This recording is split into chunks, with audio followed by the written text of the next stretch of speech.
부동산 뉴스 따라잡기 시간입니다. 정부가 부동산 거래 활성화 대책을 내놓을 것이라는 얘기가 전해지면서 서울 강남권 등 일부에서는 변화도 감지되고 있는데요. 정부가 쓸 수 있는 거의 모든 카드를 썼다고 판단하고 있는 상황에서 어떤 대책이 나올는지 이 시장에 관심이 쏠리고 있습니다. 특히나 지난해 6차례에 걸친 대책 발표에도 시장은 요지부동이었는데요. 이런 상황에서 지금 과연 부동산 거래 활성화 대책을 내놔도 좋을지 또 어느 정도의 강력한 대책이 나올지 점쳐보는 시간 갖도록 하겠습니다. 도움 말씀에 장계황 해설위원 나오셨습니다. 안녕하십니까? 네, 이 부동산 시장 침체가 장기간에 걸쳐서 계속되고 있습니다. 또 총선도 끝나고 하다 보니까요. 정부에서는 또 강력한 활성화 대책을 내놔야겠다라고 얘기를 하고 있는 것 같은데 시장 분위기 먼저 살펴보도록 하겠습니다. 예, 정부 당국이 지금 현재 부동산 시장이 좀 급하다라고 이제 느꼈던 거죠. 주택 거래 활성화 대책. 현재 부동산 시장에서 가장 문제가 되는 것은 가격 하락도 문제지만은 매수자하고 매도자 이런 상관관계 속에서 거래 자체가 둔화가 돼갖고 거래가 실종됐다라는 게 가장 문제입니다. 그래서 주택 거래를 좀 활성화시켜 보고자 이렇게 하고 대책을 내놓겠다. 이게 이제 시장이 감지가 되다 보니까 부동산 시장에서 상당히 출렁이고 있고 이쪽에 이목이 집중돼 있습니다. 그러나 아까도 얘기했지만 6차례에 걸쳐갖고 이번 정부 들어서 워낙 많은 대책을 내놨다라고 하는 부분이죠. 그러다 보니까 많은 대책이 내놨는데도 불구하고 시장은 움직이지 않고 이 얘기는 정부 정책에 대해서 시장이 신뢰를 하지 않는다라고 하는 부분입니다. 이렇게 정부 정책에 이 시장이 신뢰를 하지 않다 보니까 어설픈 정책을 또 이번에 내놓거나 아니면은 이미 이제 이런 정책이 나온다라고 하면은 이미 시장에서는 이번에는 어떤 정책이 나올 것이라고 예측을 하게 되어 있습니다. 그 정도 되는 정책이라든가 어설픈 정책이 나왔을 때는 오히려 주택 가격을 하락세를 부추기는 역시나 혹시 기대를 했는데 역시나 이런 정책뿐이 못 나온다라고 하는 실망감 때문에 오히려 시장에서는 실망 매물 때문에 가격을 오히려 낮게 갖고 가는 이런 어떤 부분들이 예상이 되다 보니까 많은 전문가들이 오히려 정부 정책에 따라서 걱정을 하고 있는 이런 어떤 단계에 있습니다. 관련 업계에 따르면 기획재정부하고 국토해양부 다음 주 중으로 주택거래 활성화 대책에 대해서 거래 시장을 활성화시켜서 어떤 부동산 시장 전체를 한번 연착륙시켜보자 이런 취지에서 이번 대책이 나오는데 시장에서는 상당히 귀를 기울이고 있습니다. 네. 그런데 정부가 왜 자꾸 서둘러서 정책을 내놓으려고 하는지 조금 궁금합니다. 아무래도 여러 차례 대책을 내놨는데도 시장에서는 반응이 없었었거든요. 그런데 왜 자꾸 대책을 내놓는 건가요? 예, 이번에 내놓는 대책이 사실 어떤 측면에는 아주 새로운 것은 아닙니다. 원래대로 하면은 지난 2월 달에 원래 대책을 내놓으려고 했댔죠. 그런데 여러 가지 변수가 끼인 게 이제 총선이 있고 이런 어떤 문제 때문에 이제 이런 대책 발표를 연기를 했댔는데 이번에는 이렇게 대책을 계속 연기를 하고 발표를 하지 않을 수 없는 어떤 이런 입장이 KDI죠. 한국개발연구원에서 지난 2일 날에 1사분기에 관련된 서울 아파트 거래량 발표가 있었습니다. 이걸 보면 상당히 충격적입니다. 그러다 보니까 이 발표에 따라서 국토해양부가 발빠르게 시장을 다잡지 않으면 안 되겠다라고 판단한 거죠.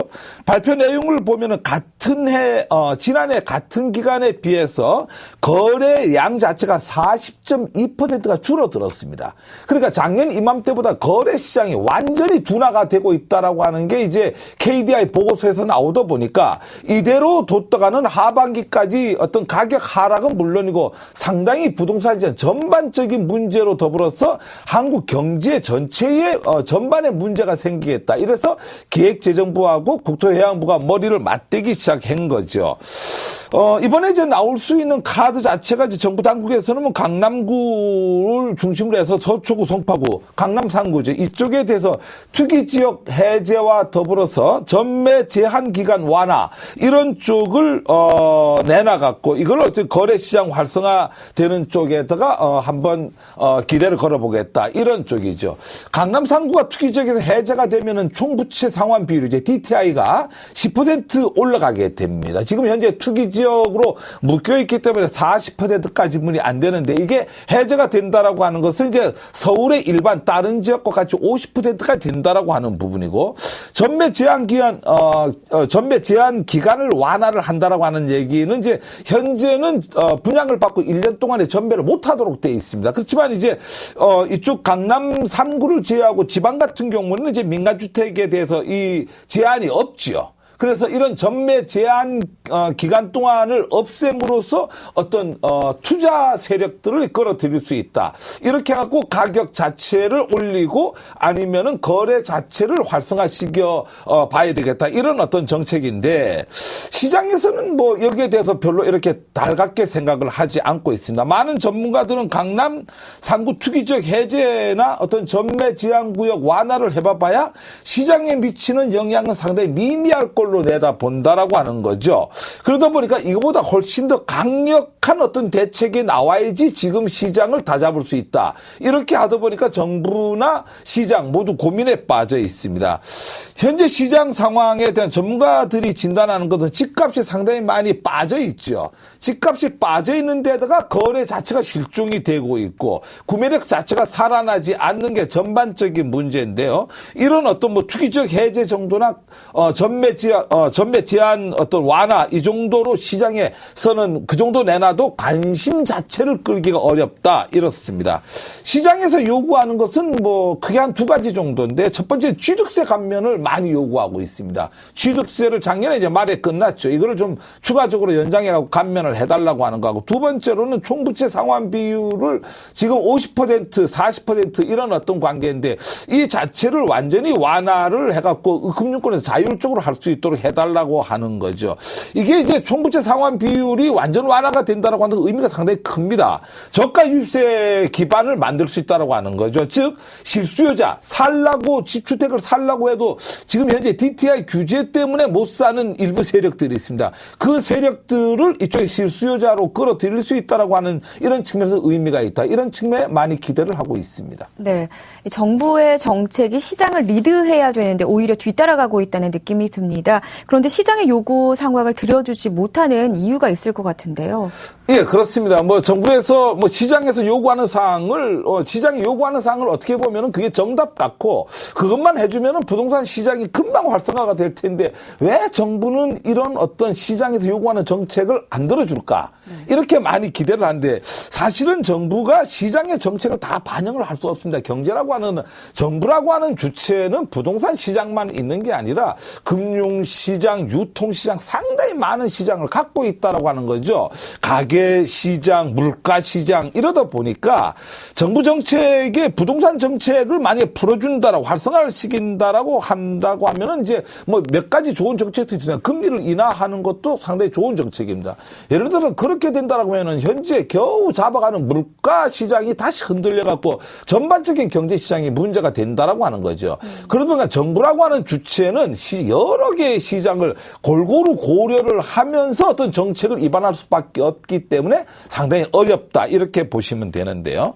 여기에 대해서 많은 관련 이해 당사자들이 요구를 현재 많이 하고 있죠. 뭐 지난달에도 주택협회 등 관련 협회들이 거래 활성화를 위해서 몇 가지를 정부에 강력하게 요구를 했죠. DTI 규제 폐지를 해달라. 금융기관이 자율적으로 할 수 있도록 해달라. 이런 부분하고 주택 거래에 대한 취득세를 인하를 해 주십시오. 세 번째로는 미분양 취득자에 대해서 양도세를 전면 감면을 해달라. 이렇게 높은 강도의 방안을 정부에 제시를 했는데 정부가 이거를 이렇게 들어줄 수 있으면 좋은데 시장은 이걸 요구하지만 정책에 반영되는 것은 상당히 어렵습니다. 이걸 다 들어주게 되면 아까 얘기대로 가계부채가 상당히 또 문제가 되고 또 안쪽에서는 지방자치단체의 세원 문제가 또 직접 결부가 된다라고 하는 거죠. 이런 문제를 종합적으로 고려를 하다 보니까 정부는 어떤 측면은 우유부단하게 이거를 빨리 결정을 지을 수 없는 이런 쪽입니다. 김동수 한국주택협회 실장이 뭐라고 했냐면 부동산 시장에서 바로 소통할 수 있는 대책을 내주십시오. 이렇게 얘기를 했습니다. 이에 대해서 기획재정부 부동산 정책과의 관계자는 뭐라고 했나니까 통상적인 수준에서 어떤 몇 가지 방안을 검토를 하지 그 이상의 방안을 검토하기 어렵습니다. 이렇게 얘기하는데요. 실제적으로 전문가들이 현재 부동산 시장만 놓고 본다라고 하면은 아까 얘기했던 그 정도 정책으로도 시장은 뭐 이렇게 움직임이 없을 거라고 내다보는데요. DTI 규제 등의 어떤 강도 높은 활성화 대책이 나와야 된다. 특히 세금 관계 쪽에서 민감하기 때문에 그쪽을 좀 손을 대지 않으면 안 된다. 이렇게 나오고 있는데요. 어떤 측면에는 또 어떤 일부 전문가들은 DTI 완화를 해봐야 반짝거래 정도만 되지 이 자체가 근본적인 해결책을 되지 않는다. 이러다 보니까 정부도 많은 고민에 빠져 있습니다. 네.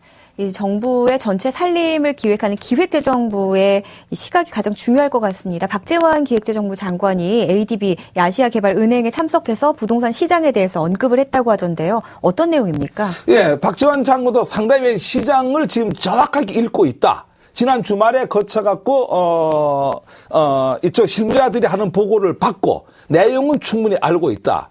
문제는 어느 선까지 할 것인가. 5, 6일 동안에 실무자들한테 충분히 보고를 받아서 내용은 알고 있는데, 특히 이제 가장 민감한 부분이 총부채 상환 비율입니다. DTI 완화에 대해서 가능성을 뭐 기자들이 그날 많이 물었다라고 하는데요.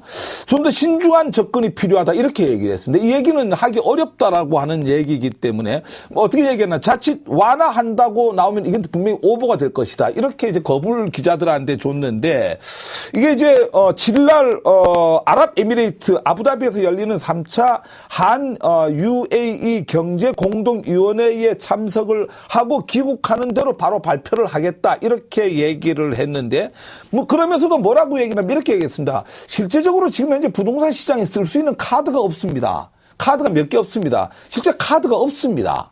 그러다 보니까 이게 과연 뭐 하겠다는 얘기 안 하겠다는 얘기인지 이런 문제가 상당히 골머리를 앓고 있는데요. 근본적인 것은 상당히 교과서적인 얘기죠. 대규모 주택 활성화 대책보다는 소규모 규제 완화를 통해서 이게 이루어질 수밖에 없다. 이렇게 얘기했는데 시장에서 많은 기대를 하고 있습니다. 좋은 정책이 나와야 된다고 생각합니다. 네.